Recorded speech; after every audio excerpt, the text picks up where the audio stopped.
আকাশওয়ালা মালিক আমার আল্লাহর দিকে গাটা ঘুরাইয়া যেন মনে হয় আমার আল্লাহকে ডেকে ডেকে বলে, ওগো আকাশ আসমানের মালিক আল্লাহ, আমি কেন যে সামনে যাই না, আমার জবানটা একটু খুলে দেন না গো। আমি ওই মক্কার বিশিষ্ট বেঈমান, আমি সামনে না যাওয়ার কারণটা ওই বেঈমান আবু জাহেল রে জানাইয়া দেই। ওই যে দেখেন না ঈসা ইবনে মারইয়াম, একদিনের শিশু পয়গম্বর ঈসা দুনিয়ায় আগমন করার পর সমাজের লোকেরা জিজ্ঞাসা করে, হে মারইয়াম, তোমার বিবাহ হলো না, শাদী হলো না, একদিনের শিশু নবী কোথায়, বাচ্চা কোথায় তুমি পেয়েছ? তোমার বিবাহ হলো না, শাদী হলো না, তুমি বাচ্চা কোথায় পেলে? এই কথা বলতেছে সমাজের লোকেরা, আর বলতেছে আমরা জানতাম তোমার মা ভালো, বাবা ভালো, তোমাদের সকলেই ভালো, তুমি এত খারাপ কোথায় থেকে হয়েছ আমাদের বসে বুঝে আসে না। তুমি এত খারাপ থেকে হইলে রে, এমন করে করে গালমন্দ করতেছে আর বলতেছে, মারিয়াম কথার জবাব দাও, কেন বলো না ওই বাচ্চা তুমি কোথায় পেয়েছো? সমাজের লোকেরা এত করে গালমন্দ করে, আর একদিনের শিশু পয়গম্বর ঈসা ইবনে মারইয়াম কুলের বাচ্চা এমন করে চটপট করতেছে, মাকে গালমন্দ করতেছে। আমার আল্লাহর কুদরত বোঝা যায় না, আমার আল্লাহ তাআলার নিদর্শন বোঝা যায় না। আমার আল্লাহ একদিনের শিশু নবী পয়গম্বর ঈসার জবান খুলে দিলেন, কিন্তু পয়গম্বরের মা মারিয়াম আলাইহিস সালাম তো কোনো কথা বলে না।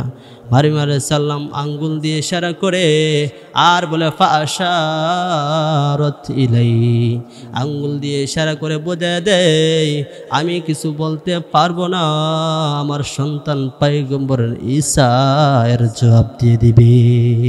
সুবহানাল্লাহ। পয়গম্বর ঈসা ইবনে মারইয়াম একদিনের শিশু নবী, আল্লাহর হুকুমের জবাব, দাঁত ভাঙ্গা জবাব দিয়ে দিলেন। পয়গম্বর ঈসা বলে, ইন্নী আবদুল্লাহ আতানিয়াল কিতাবা ওয়াজআলানি নাবিয়্যা ওয়াজআলানি মুবারাকান আইনামা কুনতু ওয়া আওসানি বিসসালাতি ওয়াজ-যাকাতি মা দুমতু হাইয়্যা। পয়গম্বর ঈসা আলাইহিস সালাম ডাক দিয়ে বললেন, হে সমাজের লোকেরা, তোমরা আমার মাকে গালমন্দ করো না, তোমরা আমার মাকে অপমান করবা না।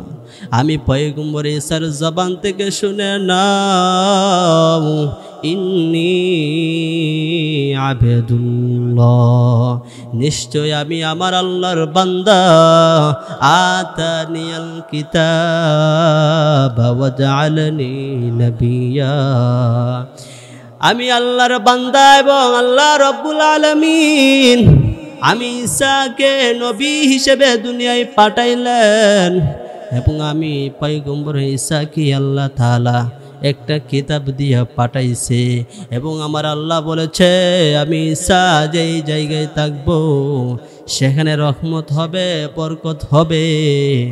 আমি যেই জায়গায় থাকবো রহমত আর বরকত সেই জায়গায় নাজিল হতে থাকবে। তোমরা আমার মাকে আর গালমন্দ করবা না। হে ভাইরা আমার, আল্লাহ রাব্বুল আলামিন একদিনের শিশু নবীকে যদি এমন ভাবে কথা বলাইতে পারে, আমার আল্লাহ কি পারে না ওই আবু জাহালের গুড়াকে আবু জাহালের সঙ্গে কথা বলাইতে পারে? জোরে বলেন ঠিক কিনা? আমার আল্লাহ তো সব পারে, পৃথিবীর মানুষ যা না পারে, ঠিক কিনা? এবার গুড়া ডাক দিয়ে বলে, আল্লাহ আপনি আমার জবানটা খুলে দেও না গো, কেন যে আমি সামনে যাই না, এর জবাব আমি আবু জাহেল রে জানাই দেই। এমনি আমার আল্লাহ ওই গুড়ার জবান খুলে দিলে এমনি গুড়া ডাক দিয়ে বলে, হে আবু জাহেল, তুমি তো জানো না কাকে তুমি গুড়ার পৃষ্ঠে উঠাইছো। সে আগামী দিনের ভবিষ্যৎ, ওই অদূর ভবিষ্যতে সে একজন পয়গম্বর, সে দুনিয়ার কোনো সাধারণ মানুষ না। হে আবু জাহেল, তুমি চিনতে না পারলেও আমি কিন্তু গুড়া আমার ওই আল্লাহর হাবিব সরওয়ারে তো আলম নবীরে চিনতে ভুল করি না। সুবহানাল্লাহ। গুড়া এমন ভাবে জবাব দিলে আবু জাহেল গুড়ার জবাবটা শোনার সঙ্গে সঙ্গে আবু জাহেল আশ্চর্য হয়ে গেল। কেমন জানে সে একটা ভয় পেয়ে গেল। ভয় পাওয়ার সঙ্গে সঙ্গে তাকে রইছে, গুড়া তোরে ছোট থেকে লালন পালন করাইলাম, আমার ঘরে তোরে খাবার দিয়া তোরে গুড়া বড় করে লালন পালন করলাম, এতদিন তোর পৃষ্ঠে আমি সবার হইলাম, এরে গুড়া তুই তো কোনোদিন আমার সঙ্গে কথা বললি না, আজকে কেমন করে কথা বললি? এ গুড়া কেমন করে কথা বললি রে? নিশ্চয় আমি বুঝেছি আমার পৃষ্ঠে যে বাচ্চা মুহাম্মদ সাল্লাল্লাহু আলাইহি সাল্লাম রে উঠাইলাম, সেও দূর ভবিষ্যতে একজন সাধারণ মানুষ না, সে একজন পয়গম্বর হবে, সে একজন ভালো মানুষ হবে, সে একজন সুপরিচিত সুমানুষ হইবে। এই জন্য গোরা তুমি বুঝি ওরে চিনেছ, কথা বলেছ, তুমি চিনেছ, আমি আবু জাহেল চিনতে বুঝি পারলাম না। এই কথা বলে বলে আবু জাহেল ভয় পেয়ে গেল এবং বলল, যেই গুড়া আমার সঙ্গে কথা বলতে পারে সেই গুড়া তো আমার ফালাইয়া পারাইয়া মারতে তো আর দ্বিধাবোধ করবেন না। স্বাভাবিক নিয়ম, গুড়া কথা বলে, আবু জাহেল তো ভয় পাওয়ারই কথা, ঠিক না? এই যে আব্দুর রহমান ভাই, আপনার বাড়িতে একটা গাভী আছে, আপনি সকালবেলা যখন গাভীটা দহন করার জন্য হাতে করে একটা দোলা নিয়া গাভীর গোহাল ঘরে যখন গেলেন দুধ দহন করার জন্য, যেই মাত্র গাভীর বানা ধরে টান দিলেন দুধ দহন করবেন, এমন সময় যদি একটা গুড়া ওই গাভী যদি ডাক দিয়ে বলে, আব্দুর রহমান ভাই কি করো, গার মুরসুম ঘুরাইয়া যদি বলে কি করো, বই পাওয়ারই তো কথা, জোরে বলেন ঠিক কিনা? কই যাইব আপনার দুনা, আর কই যাইবেন আব্দুর রহমান ভাই আপনি? ঠিক এমনি ভাবে গুড়া যখন কথা বলে, গুড়ার জবানের কথা শুনে আবু জাহেল ভয় পেয়ে গেল। এবার ভয় পাওয়ার সঙ্গে সঙ্গে আবু জাহেল বুঝতে আর বাকি রইল না, গুড়ার সঙ্গে যদি আমি গুড়ার মতের সঙ্গে একমত না হই, যদি আমি আবু জাহেলের বেয়াদবি হই, যে গুড়াকে দিয়ে আল্লাহ কথা বলাই, ওই গুড়া আমাকে পাড়ায় গুড়ার পৃষ্ঠ থেকে ফালাইয়া মারতে দ্বিধাবোধ করবেন না। এবার আবু জাহেল বাধ্য হইয়া সরওয়ারে তো আলম নবীকে গুড়ার সামনে বসাইলেন। আবু জাহেল গুড়ার পিছনে পৃষ্ঠে উঠলেন।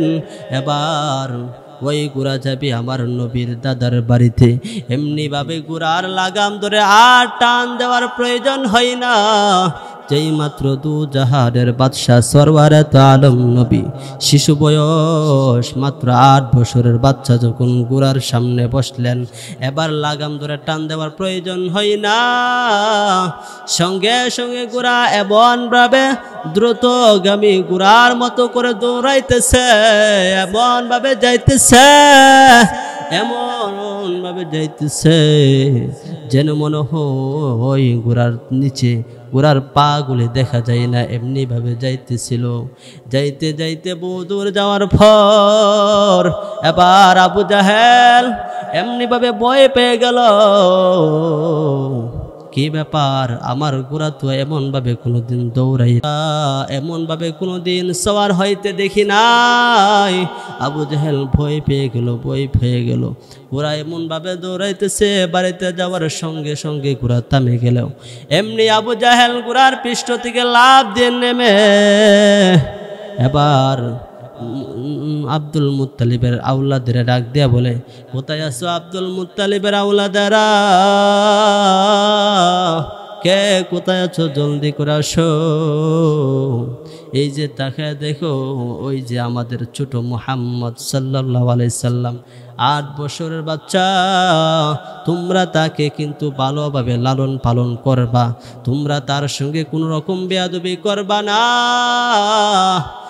আজকে আমাদের ওই ছোট্ট মুহাম্মদের জন্য আমার ঘোড়া আমার সঙ্গে কথা বলেছে এবং কেমনভাবে দ্রুতভাবে দৌড়াইয়া এই পর্যন্ত এসেছি আমি নিজের চোখে দেখেছি। ওর জন্য ঘোড়া এমনিভাবে কথা বলছে, আর ওর জন্য ঘোড়া কঠিনভাবে দ্রুতগামী ঘোড়া দৌড়াইয়া এসেছে। আমি ভয় পেয়ে গেলাম এবং আমার আর বুঝতে বাকি রইল না, আমাদের ওই মুহাম্মদ অদূর ভবিষ্যতে সে একজন সুপুরুষ হবে, সে একজন ভালো মানুষ হবে। তোমরা কিন্তু বেয়াদবি করবা না, তাকে সুন্দরভাবে লালন পালন করবা। যে আবু জাহেল নবীজির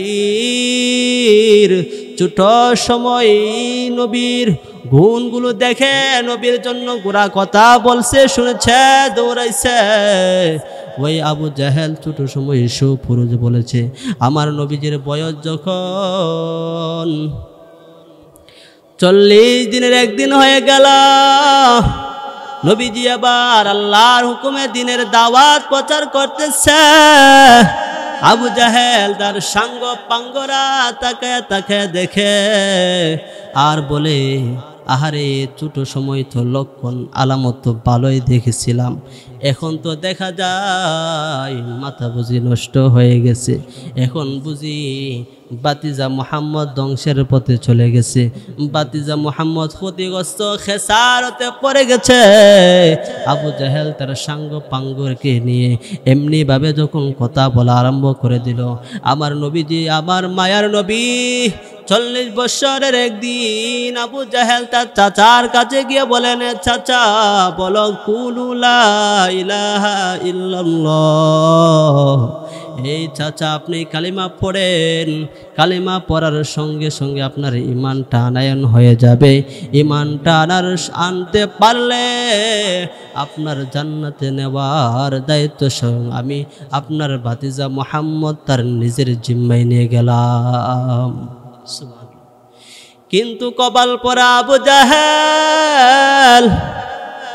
আবু জাহেল কপাল এমন ভাবে পড়ে গেল, আমার নবীজিকে বলে নবীজি ধ্বংসের পথে চলে গেল, খেসারতে পড়ে গেল, নবীজি নাকি অধপতনে চলে গেল। এরকম ভাবে বললে আমার আল্লাহ রাব্বুল আলামিন আবু জাহেলের এই কথা বরদাস্ত করতে পারলেন না। আমার আল্লাহ রাব্বুল আলামিন ডাক মারলেন, রে জিবরাইল যা যা,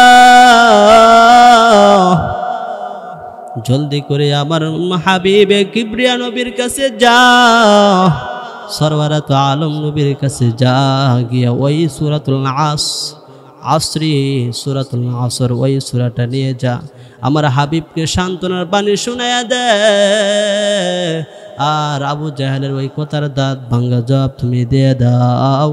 এমনি জিব্রাইল আলাইহিস সালাম আল্লাহর হুকুম পাইয়া নবীজিকে শোনাইয়া বলেন, ওগো আল্লাহর হাবিব, আবু জাহেল আপনাকে নিয়ে যতই গালমন্দ করুক না কেন, আবু জাহেল আপনাকে যতই ধ্বংসের কথা বলুক না কেন, যতই খেসারতের কথা বলুক না কেন, ওগো আল্লাহর পয়গম্বর শুনে নাও, আবু জাহেলের এই কথা আমার আল্লাহ বরদাস্ত করতে পারলেন না।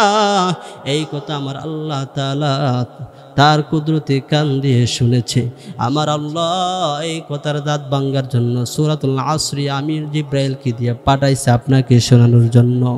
আমার আল্লাহ ওই সূরাতুল আসর নাযিল করে বলে, ওয়াল আসর, আমার আল্লাহ বলেন আসরের এক অর্থ হলো সময়, আরেক অর্থ হলো আসরের নামাজের সময়ের শপথ। এক অর্থ হলো সময়, আরেক অর্থ হলো আসরের শপথ। আমার আল্লাহ আসর এবং সময়ের শপথ করে বলতেছে, ইন্নাল ইনসানা লাফি খুসর, নিশ্চয় পৃথিবীর সব মানুষ ধ্বংসে, অধপতনে, খেসারতে, কিন্তু তারা ব্যতীত তারা কারা? আমার আল্লাহ বলেন, ইল্লাল্লাযীনা আমানু, যারা ঈমান আনয়ন করেছে, ওয়া আমিলুস সলিহাত, এবং নেক আমল নেক কাজ যারা করবে তারা ব্যতীত, ওয়া তাওয়াসাউ বিল হক, সৎ কাজের আদেশ যারা করবে, ওয়া তাওয়াসাউ বিস সবর, এবং অসৎ কাজের বাধা প্রদান যারা করবে। আমার আল্লাহ বলেন, সময় এবং আসরের শপথ করে বললেন, পৃথিবীর সব মানুষ ধ্বংস, কিন্তু 4 গুণওয়ালা মানুষ ব্যতীত যারা 1 নাম্বার ঈমান আনয়ন করবে, 2 নাম্বার যারা নেক আমল নেক কাজ করবে, 3 নাম্বার যারা সৎ কাজের আদেশ করবে, 4 নাম্বার যারা অসৎ কাজের বাধা প্রদান করবে। আবু জাহেল হাবিবে কিবরিয়া নবীকে গালমন্দ করছে, বেঈমান হয়েছে, ঈমান আনয়ন করে নাই। এই জিব্রাইল ডাক দিয়ে বলে, হাবিব, আবু জাহেল আপনাকে যতই গালমন্দ করুক না কেন, আপনি খেসারতে না, ধ্বংস না। যারা বলবে আপনি ধ্বংস, আসলে তারাই ধ্বংস, তারা নিজেই জানে না। সুবহানাল্লাহ। এই হলো প্রথম শানে নুজুল। একটা বললাম, সকলে মুহাব্বতের সাথে জিকির করে অল্প সময়। লা ইলাহা ইল্লাল্লাহ, লা ইলাহা ইল্লাল্লাহ, লা ইলাহা ইল্লাল্লাহ, লা ইলাহা ইল্লাল্লাহ, লা ইলাহা ইল্লাল্লাহ, লা ইলাহা ইল্লাল্লাহু মুহাম্মাদুর রাসূলুল্লাহ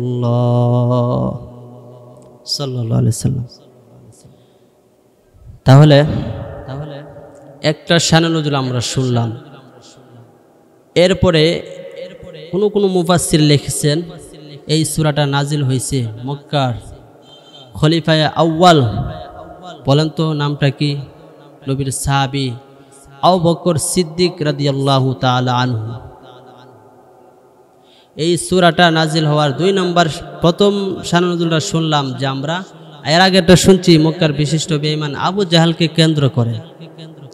তাহলে এখন শুনুন, ওই সূরাটা কোন মুফাসসির লিখছেন সূরাটা নাজিল হয়েছে নবীর সাহাবী আবু বকর সিদ্দিক রাদিয়াল্লাহু তাআলা আনহুকে কেন্দ্র করে সূরাটা নাজিল করছেন। নবীজি যখন দিনের দাওয়াত দিলেন, দিনের দাওয়াত এত পরিমাণে ছড়ে গেল, দিনের দাওয়াত সাহাবায়ে কেরাম গ্রহণ করলেন, কবুল করলেন। এমন সময় নবীর সাহাবী আবু বকর সিদ্দিক রাদিয়াল্লাহু তাআলা আনহু দিনের দাওয়াত কবুল করলেন। সাহাবীদের একটা গুণ ছিল, যাদের ভালো লাগবে না, অনেক সময় মনটা খারাপ লাগতেছে, ভালো লাগতেছে না, যদি এমনটা হয় তো তারা নবীজির কাছে যাইতেন। কোন সাহাবী এমন আছেন যে তারা 3 দিন পর্যন্ত খাবার নাই, ক্ষুধার্ত, 2 দিন ক্ষুধার্ত, পেটে খাবার নাই, ভাত নাই, এরকম কষ্ট অনুভব করলেই নবীজির কথা তারা স্মরণ করতেন। তারা জানতো যে নবীর চেহারা দেখলে আমাদের ক্ষুধা নিবারণ হয়ে যেত। সুবহানাল্লাহ। তারা জানতো যে নবীদের চেহারা মোবারক দিকে তাকাইলে আমাদের অশান্তি দূর হয়ে যেত। এই জন্য সাহাবায়ে কেরাম তাদের যখন খারাপ লাগতো তারা নবীজির দরবারে গিয়ে হাজির হইত। তাদের যখন ক্ষুধা লাগতো নবীজির চেহারা দেখে 3 দিনের 4 দিনের ক্ষুধা নিবারণ হয়ে যেত। সুবহানাল্লাহ। কেমন নবী আমরা পাইলাম, সেই নবীর কদর আজ আমরা গোটা জাতি বুঝলাম না, নবীর উম্মত হয়ে বুঝলাম না। নবীর সাহাবী আবু বকর রাদিয়াল্লাহু তাআলা আনহুর একদিনের ঘটনা। আবু বকর সিদ্দিক রাদিয়াল্লাহু তাআলা আনহু একদিন পেটে ক্ষুধা নিয়া মনে চাই নবীজির দরবারে একবার হাজির হওয়ার জন্য। আবু বকর সিদ্দিক মনে মনে ভাবতেছে, নবীজিকে কয়েকদিন যাবত দেখি না, আজকে নবীর দরবারে যাইব। মনটা বড় পাগল পারা। নবীর মোহাব্বত বুকে ধারণ করিয়া নবীর সাহাবী আবু বকর নবীর উদ্দেশ্যে গায়ের মধ্যে 2টা সালার শট পরিধান করিয়া একটা সালার শট গায়ে লাগাইলেন, আরেকটা নিচে ব্যবহার করলেন, পরলেন। 2টা সালার শট নবীর সাহাবী আবু বকর গায়ে দিয়া নবীর উদ্দেশ্যে যখন রওনা হয়, প্রতিমতি যাইয়া এমনি মুশরিকিনদের সঙ্গে যখন সাক্ষাৎ হয়ে গেল, মুশরিকিনরা দূর থেকে তাকায় তাকায় দেখে আর বলতে আরম্ভ করে দিল। একজন আরেকজনকে ধাক্কা দিয়া কয়, এই তাকায় দেখ, নবীর সাহাবী আবু বকর এমনি গরিব মানুষ, কিচ্ছু নাই, ধন সম্পদ বলতে কিচ্ছু নাই, কিন্তু নবীর দরবারে যারা দাওয়াত কবুল করে গ্রহণ করে, নবীর দরবারে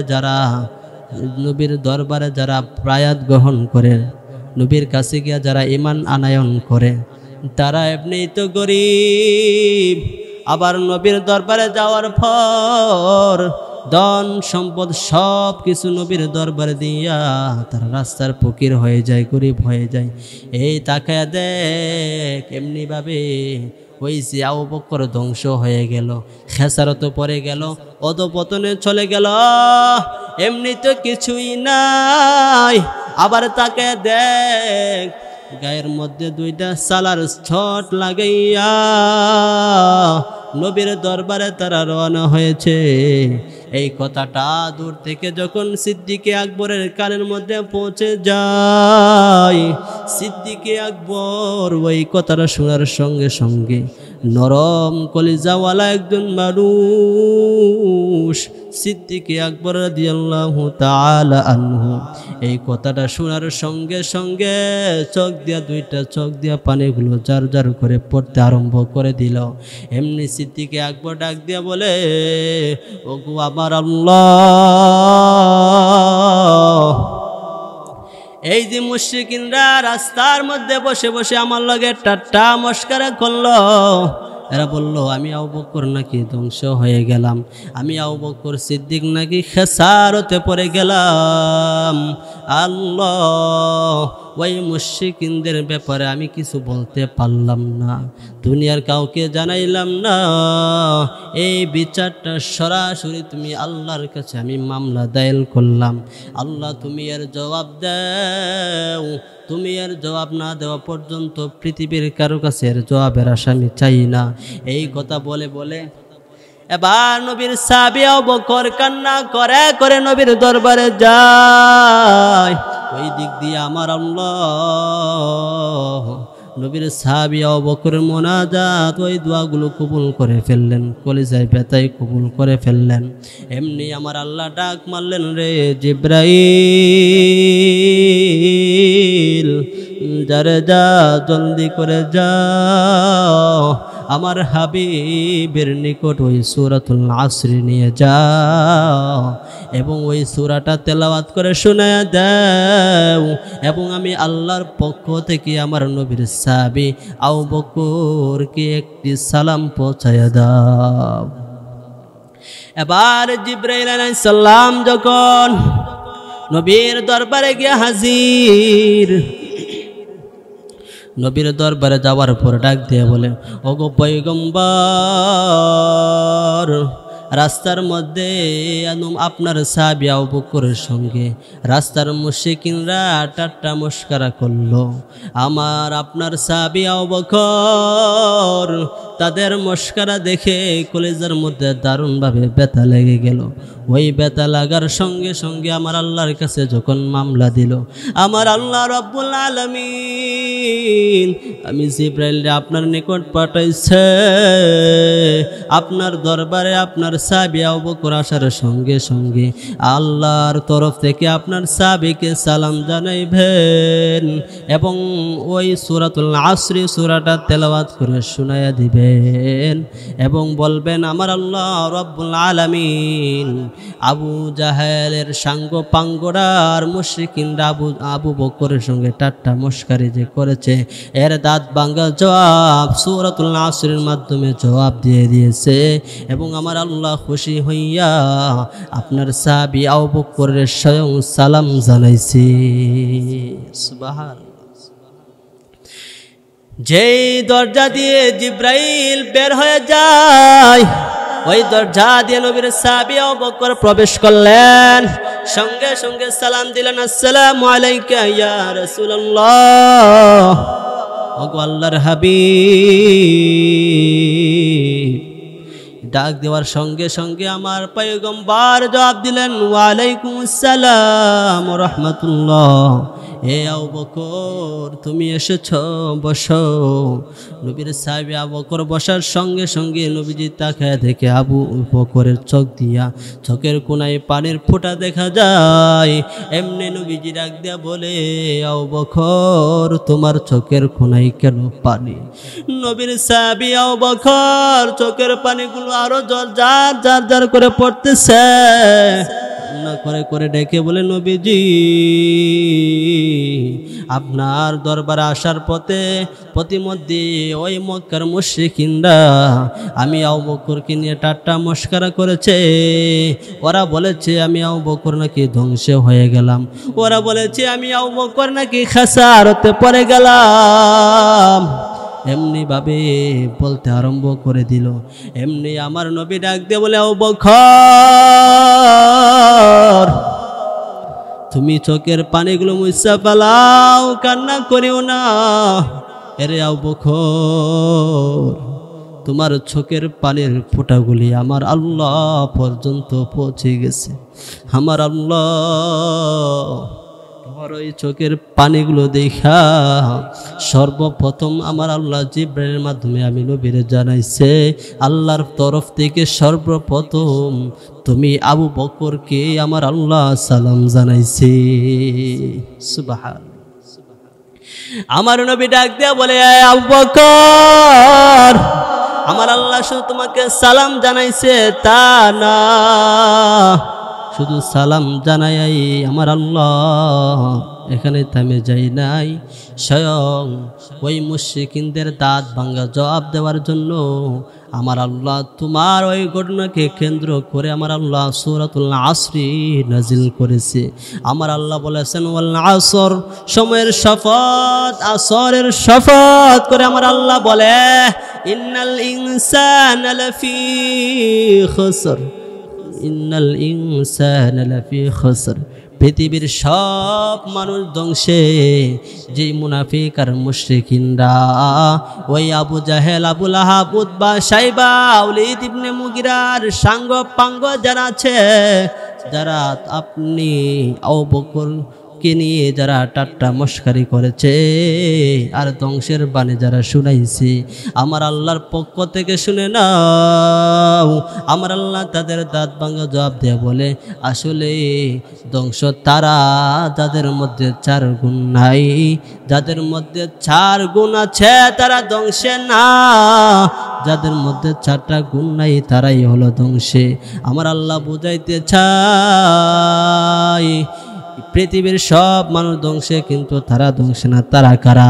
ইল্লাল্লাযীনা আমানু ওয়া আমিলুস সালিহাত ওয়া তাওয়াসাউ বিল হক যারা ঈমান আনয়ন করেছে এবং নেক কাজ নেক আমল যারা করবে তারা ব্যতীত, ওয়াতাওয়াসাউ বিল হক যারা সৎ কাজের আদেশ করবে, ওয়াতাওয়াসাউ বিস সবর এবং যারা অসৎ কাজ থেকে বাধা প্রদান করবে।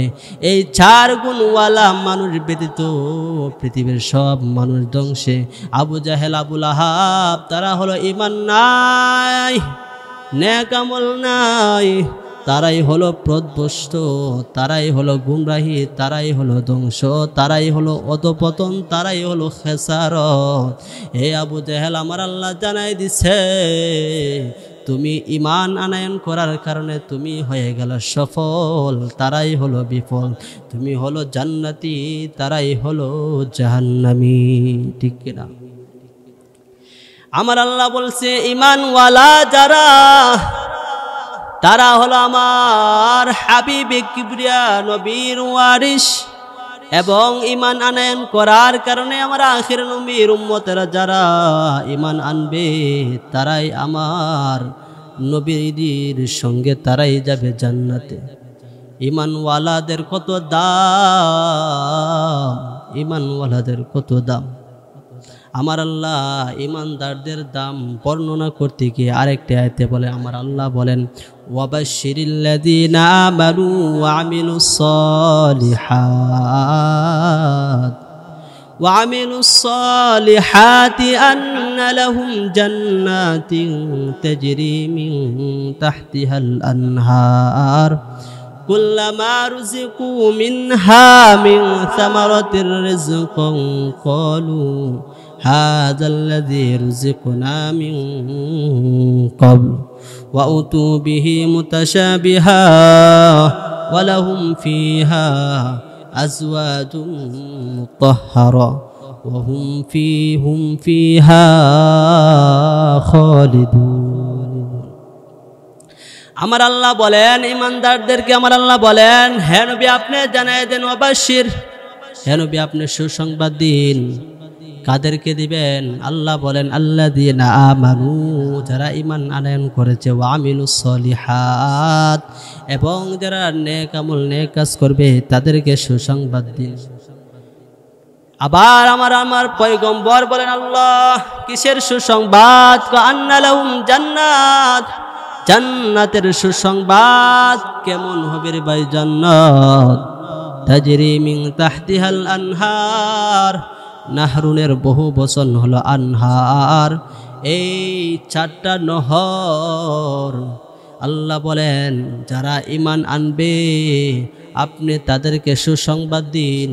এর মধ্যে এই আয়াতে কারিমার মধ্যে 4টা সুসংবাদের কথা বলা হয়েছে।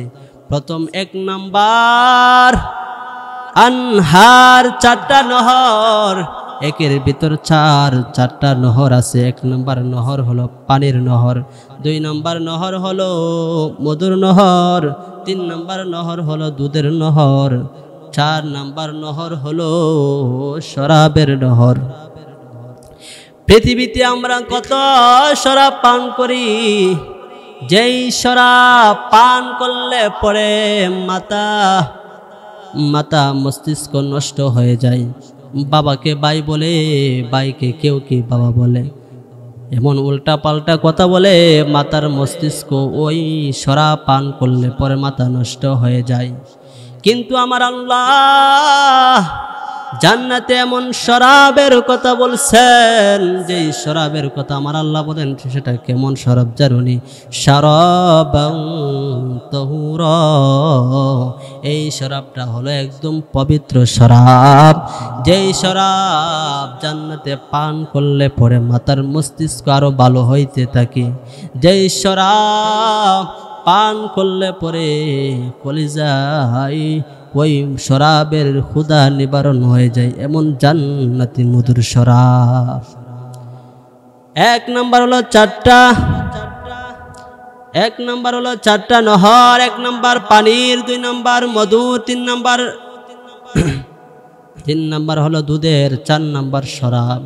তাহলে আবার শুনুন আল্লাহ পাক যেই নিয়ামতের কথা বলেছেন জান্নাতে, এবার 2 নম্বরটা শুনে নেই। কুল্লামা রুযিকু মিনহা মিন সামারাতির রিজকা ঈমানওয়ালা যখন জান্নাতে যাবে, ঈমানওয়ালা জান্নাতে যাওয়ার পর আমার আল্লাহ জান্নাতীদেরকে একটা ফল দিবে হাতের মধ্যে খাওয়ার জন্য। আমার আল্লাহ ডাক দিয়ে বলে, এ জান্নাতীরা, এই ফলটা তুমি খাও। জান্নাতীরা যখন এই ফলটা একটা ফল হাতে নিবে, দেখতে আপেলের মতো, আর না হয় কমলা, আর না হয় মালটা, আর না হয় বেদানা, আর না হয় আনার, দুনিয়ার ফলের মতো একটা ফল যখন হাতে দিবে, এবার ওই ঈমানওয়ালা জান্নাতীরা বলবে, আল্লাহ, এরকম ফল তো দুনিয়াতে কম খাই নাই, বহু খেয়েছি গো মাওলা, এটা কেমন ফল দিলা? আমার আল্লাহ বলবেন, হে জান্নাতীরা, এটা দুনিয়ার কোনো সাধারণ কোনো ফল নয়, এই ফলটা হলো আমি আল্লাহর তৈরি জান্নাতের ফল। এই ফলটা তুমি খায় দেখো, এমন ফল এতে পূর্বে দুনিয়াতে আর তুমি কোনোদিন খাও নাই। এটা দুনিয়ার বাজারের ফল না, এটা হলো আমি আল্লাহর জান্নাতি বাজারের ফল। এবার জান্নাতীরা ওই ফলটা হাতে নিয়া এক পাশে কামড় দিবে যখন আপেলের মজা স্বাদ গ্রহণ করবে, অন্য পাশে কামড় দিবে মালটার মজা পাইবে, অন্য পাশে কামড় দিবে তখন তারা আনারের ফলের মজা পাইবে, অন্য পাশে কামড় দিলে আঙ্গুর ফলের মজা পাইবে। ওই ফল এক দুনিয়ার দেখতে দুনিয়ার মতো ফলটা যখন একদিকে যতই খাবে তখন হাজার ধরনের স্বাদ ওই ফলের মধ্যে অনুভব করতে লাগবে। ফল দিবে দুনিয়ার ফলের মতো একটা, কিন্তু ওই ফলের স্বাদ আর মজা হাজার হাজার রকমের স্বাদ। আমার আল্লাহ ওই আয়াতে বর্ণিত 2 নম্বর নিয়ামতের কথা বললেন। এবার আসুন 3 নম্বর নিয়ামতের কথা শুনি। আমার আল্লাহ বলেন, وهم فيها أزواج مطهرة وهم فيها خالدون। আজওয়াজুম মুতাহহারা, এমন এক পবিত্র বিবি দান করবে ঈমানওয়ালা জান্নাতীদেরকে। আপনারা বলতে পারেন, হুজুর, দুনিয়াতে আমার যে বিবি সে তো অনেক সুন্দরী বিবি, সে তো দুনিয়াতে কি না না, সেও তো পবিত্র বিবি, সেও তো নামাজ পড়ে পবিত্র হালতে থাকে। না রে বাবা, না না, দুনিয়ার বিবি যতই পবিত্র হোক না কেন, আপনার আমার বিবি দুনিয়াতে যতই পবিত্র হোক, সকালবেলা কিন্তু ঘুম থেকে ওঠার পরে ওই টাঙ্কিটা পরিষ্কার করার জন্য একটা বদনা নিয়ে বাথরুমে যাওয়া লাগে। দুনিয়ার বিবি কোনো পবিত্র না। আপনি বলেন আমার বিবি তো অনেক সুন্দর, না রে বাবা না, দুনিয়ার বিবি আর কেমন সুন্দর, যতই সুন্দর হোক না কেন, আপনার বিবি যদি একটা না 3 দিন অথবা 2 দিন যদি দাঁত ব্রাশ না করে, ওই মুখ দিয়ে কি মেশকা আম্বরের গ্রান বের হয় নাকি? না রে বাবা না, দুর্গন্ধ আসতে থাকে। কিন্তু আল্লাহ তাআলা জান্নাতে এমন হুরপুরি আপনার আমার জন্য রাখছে, ঈমানওয়ালাদের জন্য আল্লাহ তাআলা এই 3 নম্বরের আজওয়াজুম মুতাহহারা এমন এক নিয়ামতের বিবি রাখছে। যেই বিবি এত সুন্দর হবে, তাদের মধ্যে মেশকা আম্বরের ঘ্রাণ আসবে, তাদের একটা শ্বাস নিঃশ্বাস ফেললে দুনিয়াটা সুঘ্রাণের মুখরিত হয়ে যাবে। এত সুন্দর, যাদের ঠোঁটগুলো থাকবে গোলাপের পাপড়ি থেকে আরো সুন্দর, ভুরু থাকবে অনেক সুন্দর, এত সুন্দর একটা বিবি দান করবে। এই বিবি একটা নয়, ঈমানওয়ালাদের জন্য নিম্নে 70টা বিবি দান করবে। উপরে দিলে আল্লাহ রাব্বুল আলামিন কোনো বর্ণনায় বলেছেন, ওই জান্নাতি ঈমানদারদের জন্য 80,000 হুর গিলমান আল্লাহ তাআলা দান করবেন। সুবহান। আমার তেলাওয়াত কিন্তু 4 নাম্বার যে বর্ণিত যে নিয়ামতের কথা আমার আল্লাহ বলেছেন, ওহুম ফিহা খালিদুন। আমার আল্লাহ বলেন, জান্নাতি ঈমানদারদের জন্য এমন একটা বাড়ির মালিক বানানো হবে, দুনিয়ার বাড়ির মালিক আপনিও, আমিও, আমার দাদাও, আমার ছেলেও। আমার পূর্বে আমার দাদা ছিল, তার দাদা ছিল, তার দাদা ছিল। কেউ স্থায়ীভাবে এই দুনিয়ার মালিক হয়ে থাকতে পারে নাই। কোনো একদিন আমিও থাকবো না, আপনিও থাকবেন না। দুনিয়ার মালিকের পরিবর্তন আছে, দুনিয়ার মালিক তো পরিবর্তন হয়, কিন্তু আল্লাহ তাআলার বর্ণিত যে জান্নাতে বাড়ির মালিক, ওই মালিকের কোনো পরিবর্তন নাই, পরিবর্তন নাই। জান্নাতীদেরকে এমন একটা বাড়ির মালিক বানানো হবে, বর্তমানে এই বাড়ির মালিক হলো আপনি, এর পূর্বে ছিল আপনার বাবা, এর পূর্বে ছিল আপনার দাদা, এর পূর্বে ছিল দাদার বাবা, এর আগে তার বাবা, এর আগে তার বাবা, এর আগে তার বাবা, তার বাবা, দাদার বাবা, এর বাবা, এর বাবা, এর বাবা, বাবা বাবা করতে করতে দেখা গেল এক সময় বাবাই বলতে কেউ ছিল না, ছিল একজন পয়গম্বর আদম বাবা। সুরে বলেন ঠিক কিনা? বর্তমানে বাড়ির মালিক হলো আপনি, আমি, এরপরে হবে আমার সন্তান, এরপরে হলো আমার নাতি, এরপরে হবে নাতির ঘরের ফুতি, এরপরে হবে ফুতির ঘরের সুতি, এরপরে যে কী হবে সেটা আমিও জানি না। এরপরে হবে এর পরেরটা, এরপরে হবে এর পরেরটা, এরপরে হবে এর পরেরটা, এরপরে পরেরটা, পরেরটা, পরেরটা, পরেরটা, পরেরটা, পরেরটা, পরেরটা করতে করতে একটা পর্যায়ে তাকায় দেখা যাবে পরে পরে বলতে আর কিছুই ছিল না, যে পরে পরে করতে করতে আর কিছুই থাকবে না, সব কিছু ফান হয়ে যাবে। আল্লাহ বলেন কুল্লু মান আলাইহা ফান, এরপরে সব কিছু ফান ফান ধ্বংস হয়ে যাবে, আর কিছুই থাকবে না। পৃথিবীর মানুষেরা রে, এমন একটা সময় আসতেছে এরপরে আর কিছুই থাকবে না, সব কিছু ধ্বংস হয়ে যাবে।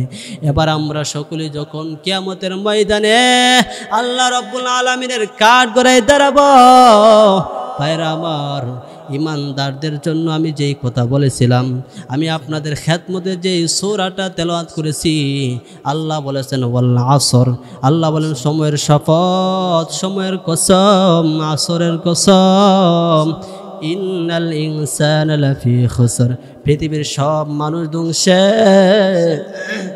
চার গুণওয়ালা ব্যতীত, চার গুণওয়ালা ব্যতীত, ইল্লাল্লাযীনা আমানু, যারা ঈমান আনয়ন করবে, ওয়া আমিলুস সলিহাত, যারা নেক আমল নেক কাজ করবে, ওয়া তাওয়াসাউ বিল হক, যারা সৎ কাজের আদেশ করবে, ওয়া তাওয়াসাউ বিস সবর, এবং যারা অসৎ কাজের বাধা প্রদান করবে।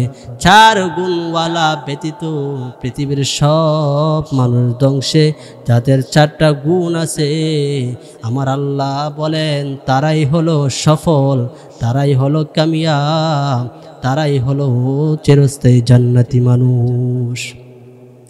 যাদের ঈমান নাই, তাদের নেক কাজ নাই, নেক আমল নাই, ঈমান নাই, ঈমান ব্যতীত সব মানুষ ধ্বংসে। আবু জাহেলের ঈমান নাই, দাম নাই, আবু লাহাবের দাম নাই, ঈমান নাই। আবু জাহেল, আবু লাহাব, উতবা, শাইবা, ওয়ালিদ ইবনে মুগিরা, দাম নাই, ঈমান নাই। ফেরাউন, নমরুদ, হামান, সাদ্দাত, মুনাফিক আর মুশরিকিনদের ঈমান নাই, তাদের এক পয়সারও দাম নাই। কিন্তু আপনাদের এই এলাকায় দিন আনে দিন খাই, রিক্সা চালায় ভাত খাই, ঈমান আছে, ওই লোকটারও আমার আল্লাহর কাছে দাম আছে। তাইলে আজকে আমি যেই কথা বলতে চাই, আমরা আল্লাহর কাছে সর্বপ্রথম যেই নিয়ামতের শুকরিয়া জ্ঞাপন করব, আমরা সকলে আল্লাহর কাছে সবসময় দোয়া করব, আল্লাহ ঈমানের উপর আমাদের সকলকে অটল রাখিও। আল্লাহ মরণের পূর্বে তুমি ঈমানটা আমাদের সঙ্গে রাখিও। ঈমান নিয়ে পড়তে চাই, বেঈমান হয়ে তোমার দরবারে সাক্ষাৎ করতে চাই না। সকলে এই দোয়া বেশি বেশি করব, এবং ঈমান আনার সাথে সাথে আমাদের কাজ নেক আমল বেশি বেশি করব, নেক কাজ করব, নামাজ পড়ব, কোনোদিন নামাজ ছাড়ব না।